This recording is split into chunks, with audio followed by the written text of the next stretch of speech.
Annyeong! Hi guys! Welcome back again sa aking YouTube channel. It's me again, Kathy. So, kamusta po kayong lahat? And salamat po pala sa mga nagko-comment sa aking YouTube channel. So, at least, nagkakaroon ako ng mga content kung paano ko iuusad yung YouTube ko. Kaya sa mga hindi pa po nakakapag-subscribe sa aking YouTube channel, please subscribe my YouTube channel. And then, don't forget to hit notification bell para lagi po kayo ma-notify sa mga susunod ko pang videos. And kung may mga tanong po kayo, comment down below lang po, and then pag nabasa ko at meron po akong time, isasagutin ko po yan. So, today ay nabasa ko yung isang comment na kung paano ma-edit yung PDF. Kasi yung application form ay hindi talaga siya na-edit. Dahil that time, pumunta ako sa computer shop, hindi rin nila alam kung paano. Kasi once na naka-PDF yan, hindi mo siya talaga ma-edit. And then, gumawa talaga ako ng paraan, and then I have my friend na nagturo sa akin. So, isi-share ko din sa inyo para at least naman hindi rin kayo mahirapan. Gaya ng nangyari sa akin, halos 2 computer shop ata at computer ko yung ginawa ko. And then, pumunta pa ako sa ibang computer shop. Hindi rin nila talaga ma-edit kasi nga naka-PDF. So, wag na natin patagalin. Let's move on to our tutorial.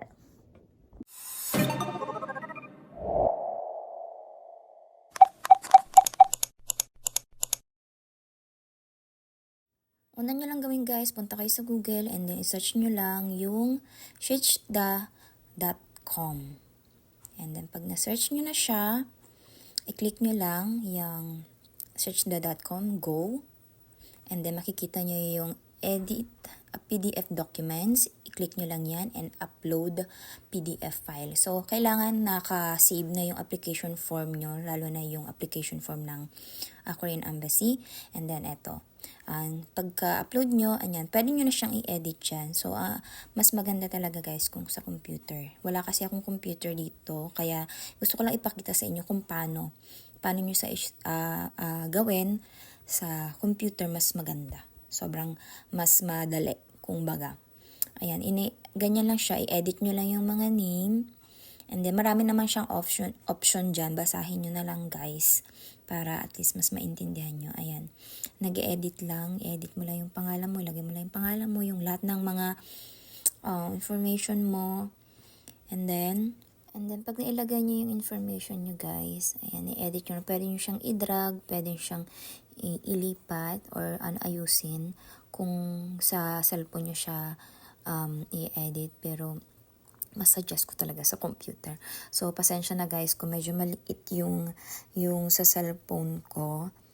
Ang hirap kasi dito mag-edit eh. So, hindi ko talaga siya recommend sa inyo. So, computer, mas maganda. Ayan, lagay nyo lang yung name nyo, yung information nyo dyan. And ito example lang to guys ha. Pinapakita ko lang. Hindi ko siya pipil-upan lahat. Name lang yung ilalagay ko para lang makita nyo. Kasi, ang dami niyan kung pipil-upan ko lahat. So, pinapakita ko lang sa inyo yung sample. Ayan, makikita nyo. And then, scroll down. Ayan yung mga pipil-upan nyo. Pwede nyo baguhin. Pwede nyo lagyan. I-edit dyan kahit PDF. Yan, naka-PDF yan pero may edit nyo siya dito. And then, after nyan, apply change. I-click nyo lang yung apply change. Ayan, apply change. And then, remove nyo lang to. Kasi may dati na kasi akong inedit. So, i-remove lang kung may dati kayong inedit, ganyan. And then, apply, change, and then download. After nun, download, ayan, makikita nyo, di ba? Nandyan na yung name. Ayan, Catherine Rias. And then, click nyo lang yung arrow sa baba, and then save to file. And then, i-save nyo lang, guys. Pagka-save nyo lang, yan. Binago ko lang yung name kasi meron na kasi akong dati. Para hindi na mag-replace. Ganyan, binago ko na lang. Ayan. And then, punta kayo sa file manager nyo. Sa files nyo. Click nyo lang yung files. And then, makikita nyo na siya dyan.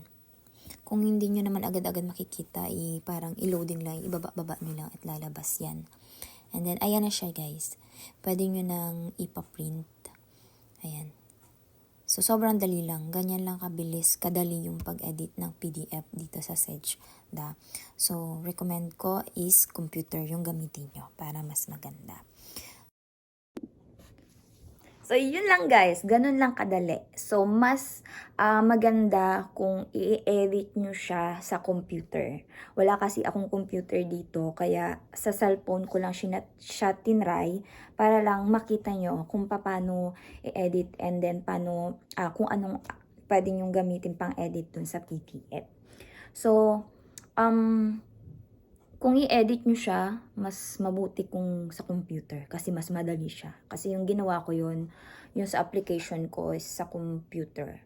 Pero kung gusto niya naman at wala kayong computer, pwede rin naman sa cellphone, nga lang medyo mahirap talaga siya. Gaya ng nasa video ko kung makikita nyo. So, yun lang guys. Sana na nasagot ko yung tanong nyo.